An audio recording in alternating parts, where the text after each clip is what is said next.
All right, so for this video, I wanted to talk about basically like this thing that I've come across with my this is like another lucid dream video where I basically like want to talk about waiting for sleep versus inducing sleep. Like if you try to like induce sleep, right? Like, and there's a huge difference between the two when it comes to your lucid dream practice, because a lot of people will make the huge mistake of trying to induce sleep, to try to induce hypnagogia, and try to force themselves to fall asleep. But when in reality, sleep is something that your body automatically does, whether you like it or not, and you can't really induce or make yourself fall asleep. And this is something that is really important to realize, because I think this is a huge distraction whenever it comes to your lucid dream technique. Because if you're doing a lucid dream technique and you're trying to induce sleep at the same time, then that can be really, really distracting from your actual technique. Because what you have to do in reality is that sleep is something that you wait for. It's like waiting at a bus stop. Sleep is not something that you can force to happen or that you can make happen faster.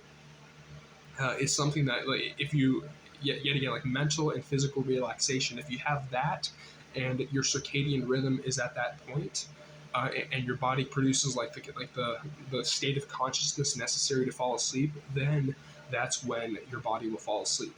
Is if you wait for it to happen. And this is like a huge thing that people have to realize, and this is a huge sort of distraction, is that if you're trying to do a lucid dream technique and you're trying to induce sleep at the same time, that can be a huge mistake. That can be a huge distraction from actually doing your technique, and sleep just happens for you. You wait for sleep, right? But yeah, and this is something that I think that it can actually get in the way of you falling asleep if you try to force yourself to fall asleep. If you try to say like, oh, but and this is related to another video I did about maladaptive daydreaming, and like how to quiet the mind, right?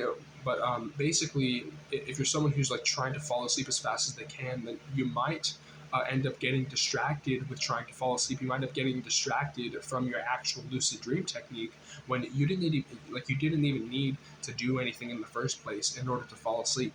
When all you needed to do was to wait for sleep to occur automatically. And so, yeah, just this is just like a quick little video where I just wanted to sort of clarify that is a huge mistake that people can make, where you need to know the difference between trying to induce sleep and actually waiting for sleep as an automatic process, and that trying to induce sleep is a big distraction. It's a big waste of time, and it distracts you from your actual technique. But yeah, that's the video.